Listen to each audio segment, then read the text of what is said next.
Rain slants across the cracked windows of a small-town repair shop, where a lone man works beneath a flickering light. The steady hiss of the storm drowns out the whisper of memories he refuses to revisit. His hands move with quiet precision, the rhythm of a soldier turned servant. Grease marks his knuckles like the remnants of a different kind of battle. Outside, an old flag flaps in the wind, frayed, stubborn, still holding. The sound of a distant engine breaks the calm, headlights slicing through the mist. He doesn't look up at first, but when he does, the world tilts. The car rolling toward him doesn't belong in this place, and neither does the man stepping out of it. Two lifetimes collide beneath the glow of that trembling light. The storm is just beginning. What if the past isn't buried? What if forgiveness is the hardest repair of all? The senator forces a polite smile as if to mask the jolt of recognition. Eli nods once, silent, his eyes steady and distant.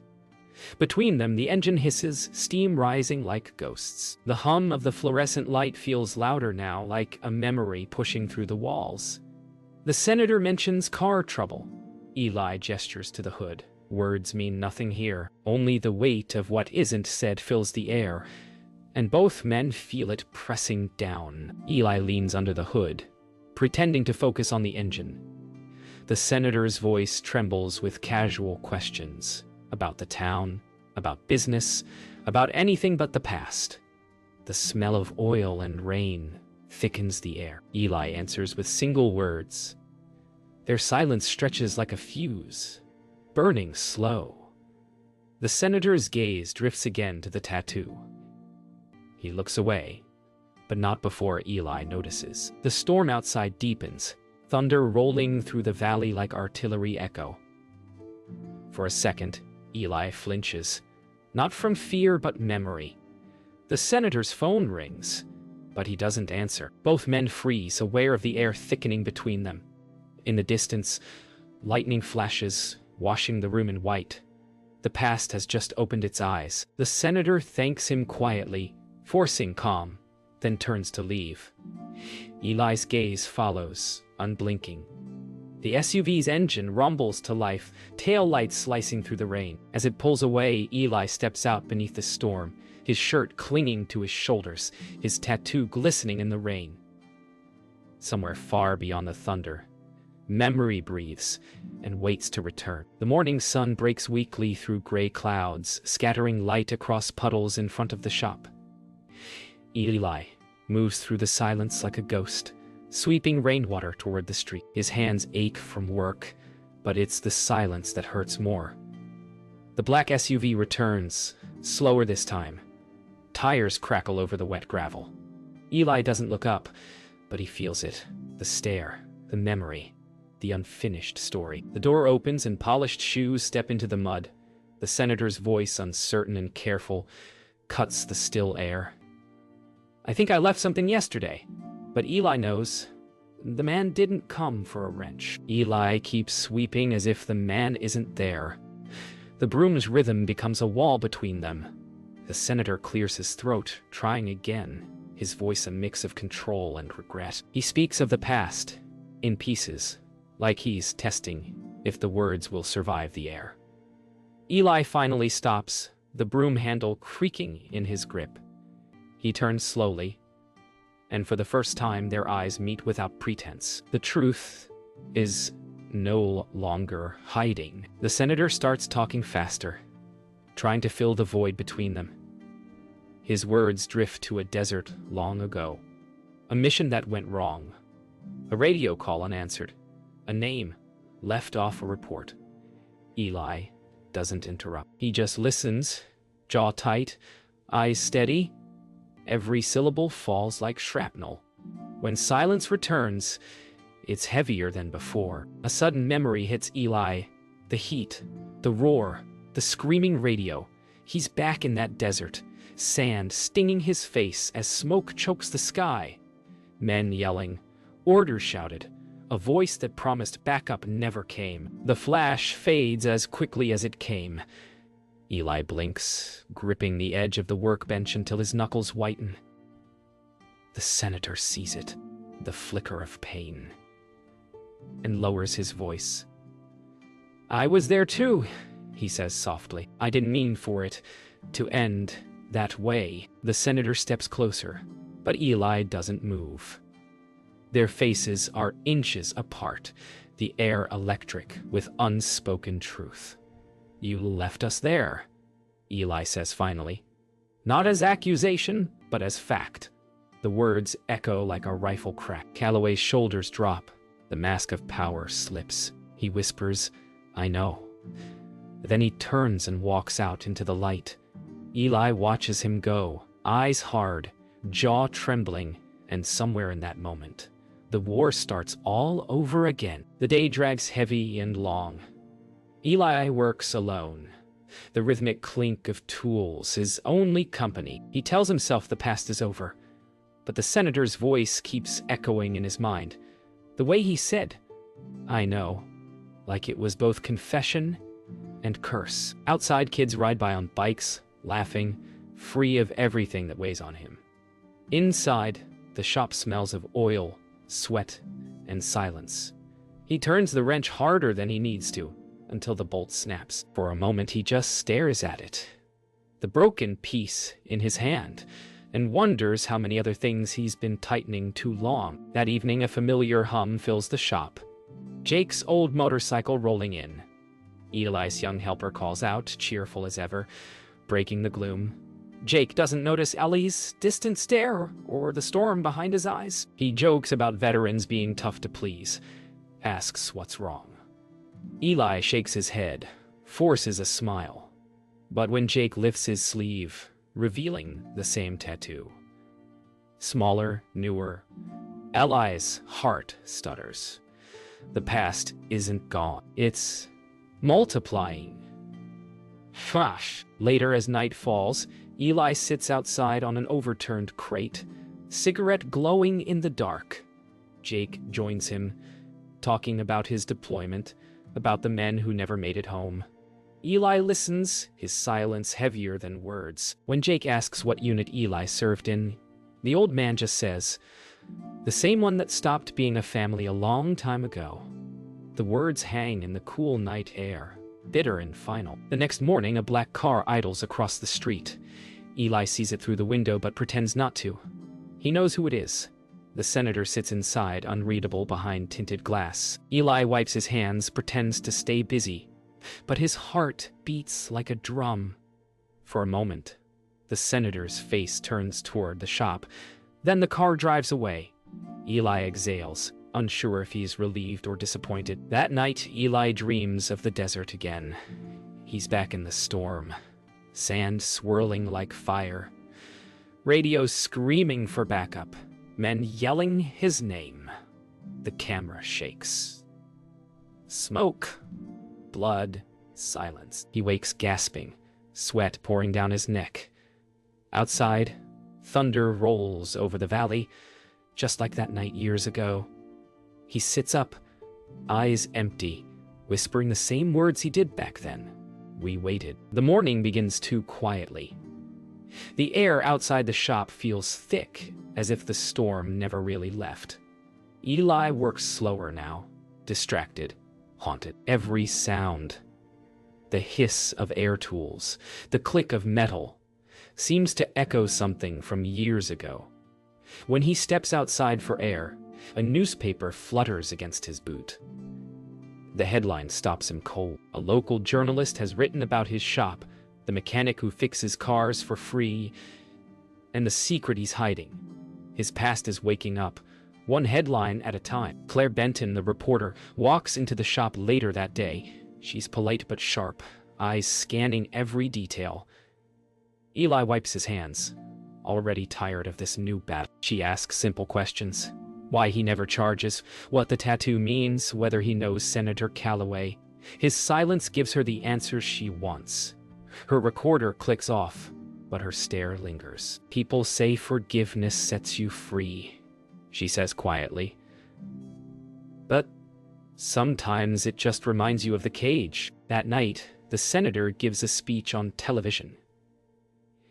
Eli watches from the dark corner of his shop, the sound crackling from an old radio. Calloway's voice is steady at first, confident, polished, but halfway through, something breaks. His words stumble, his eyes drift downward. The speech ends early, the broadcast cuts. Eli sits frozen, staring at the silent radio, knowing what's coming next. Truth doesn't stay buried forever. The following morning, the shop is busier than usual. Locals arrive, not for repairs, but for gossip. Eli keeps his head down, working, but the whispers reach him anyway. Some call him a hero. Others say he's hiding something worse. Jake tries to defend him, but the crowd's curiosity has already turned to suspicion. Eli wipes sweat from his brow, realizing that peace isn't something he can fix with a wrench. That night, Eli locks up the shop and walks toward the old bridge at the edge of town. The river below glows faintly under moonlight. He stares into the black water, hearing the senator's trembling voice echo through memory, the order that sent his brothers to their deaths. For years he believed silence was his punishment, but now he wonders if speaking might be the only way to set them free. In the distance, lightning flashes again and the wind carries the sound of a single name, whispered from the past. The morning feels heavier than any before. The newspaper headline now shows both of their faces, Senator's secret tied to local mechanic. The town buzzes with curiosity, and Eli's quiet world begins to unwrap. He doesn't open the shop that day. Instead, he sits at his kitchen table, staring at the folded paper beside his coffee cup, steam rising between him and the past. Every clock tick sounds like a heart. When the knock comes at the door, he already knows who it is. The senator stands at the doorway, hat in hand, suit wrinkled and eyes red. He doesn't look like power anymore. He looks like guilt wearing human skin. Eli steps aside, saying nothing. They sit across from each other at the same kitchen table where Eli once prayed for peace that never came. For a long time, there are no words. Just two men breathing the same heavy air. Then the senator says quietly, "I owe you the truth, even if it ruins me." The senator speaks. His words tremble, then harden as the memories pour out. The mission, the orders, the radio silence. He admits it all. He saved himself to save his career, left men behind, and buried the report. He says their deaths made him famous. Eli listens, motionless. His fingers trace the rim of his mug, slow and steady. When the senator's voice breaks, Eli closes his eyes, not from forgiveness but from exhaustion. The truth doesn't heal. It just removes the bandage. Hours pass before either man moves. When Eli finally speaks, his voice is rough, the words slow and certain. "You can't fix the past. You can only carry it." The senator nods, his eyes shining with tears he can't contain. "Then let me carry mine." Outside, rain begins to fall again, soft and relentless. For a brief moment, both men just listen. Two broken soldiers caught in the same storm, waiting for it to end. By sunset, the senator leaves. The door closes softly, but its echo feels endless. Eli stands by the window, watching the taillights disappear into the dark. Then he turns back to the table, where the senator has left behind a folded letter. Eli doesn't open it. He simply stares at it, breath trembling before setting it on the counter beside the old flag and a photo of his platoon. Outside, thunder rumbles once more, not as warning this time, but as release. The next morning, Eli finds his shop vandalized. Spray paint scrawls across the corrugated walls. Coward, the windows are shattered. Tools scattered across the floor. He stands there quietly, his reflection fractured in broken glass. The world that once trusted him now questions everything. But there's no anger in his eyes, only a tired acceptance. as if this was always coming. He starts cleaning, one shard at a time, his movements slow, deliberate. Some wars never stop. They just change weapons. Jake arrives, shocked at the damage. He demands to know who did it, but Eli only shakes his head. Jake doesn't understand why Eli isn't angry. "You fought for this country," he says, voice breaking. "You don't have to take this." Eli looks at him with quiet pain. "Everyone fights for something," he says softly. "Some just forget what it cost." The words hit Jake harder than any scream could. That afternoon, news cameras crowd the street outside Turner's auto. Reporters shout questions, flashes explode, microphones thrust forward. Eli stays inside, watching from the shadows. Through the window, he sees the senator step to a podium downtown. Calm, unguarded, ready to speak. The world listens as Calloway admits everything on live television. The orders, the lie, the silence. Eli closes his eyes as the crowd gasps, his hands trembling, a single tear carving through the grease on his cheek. That night, the town divides. Some leave flowers at Eli's door, others cross the street to avoid him. Jake stays late, repairing a shattered window, while Eli sweeps quietly beside him. "You could forgive him," Jake says. "You already have." Eli doesn't answer. He just stares at the floor, sweeping until there's nothing left to clean. Forgiveness, he thinks, isn't about mercy. It's about surviving the truth. Later, Eli drives out to the edge of town, parking near the old memorial stone that lists the names of fallen soldiers.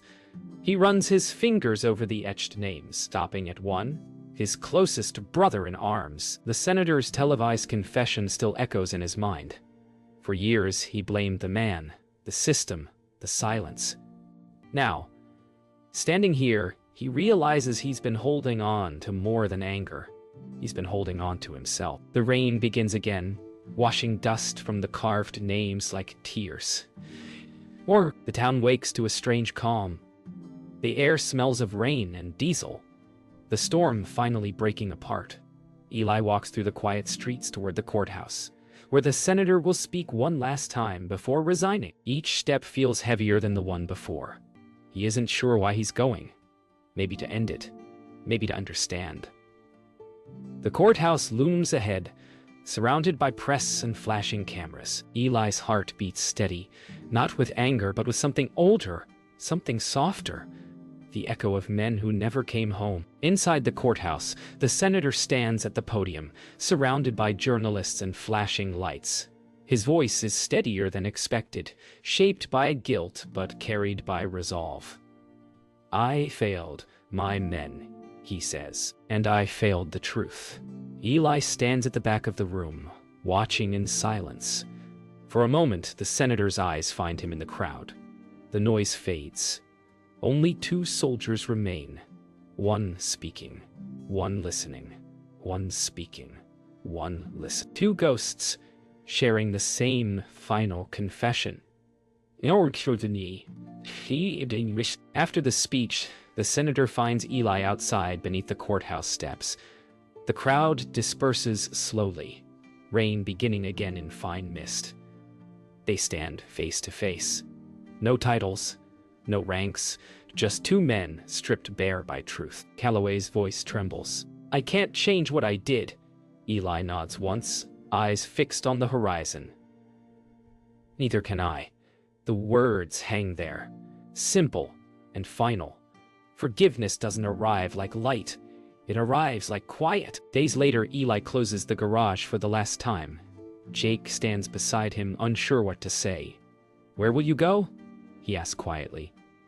Eli glances at the horizon, at the long road stretching into sunlight, somewhere that needs fixing. He locks the door and leaves the keys on the counter. As he walks away, Jake notices a note taped to the door. Just 5 words. Fix what you can. Forgive what you can't. That night, miles outside town, Eli pulls his old truck to the side of the road. The fields stretch endlessly under a sky full of stars. He steps out, breathes in the open air. and lets the silence wash over him. Somewhere behind him, the town moves on. Stories twisting, headlines fading. He looks down at his hands, still scarred, still steady. For the first time in years, he smiles. The past didn't die. It just found peace.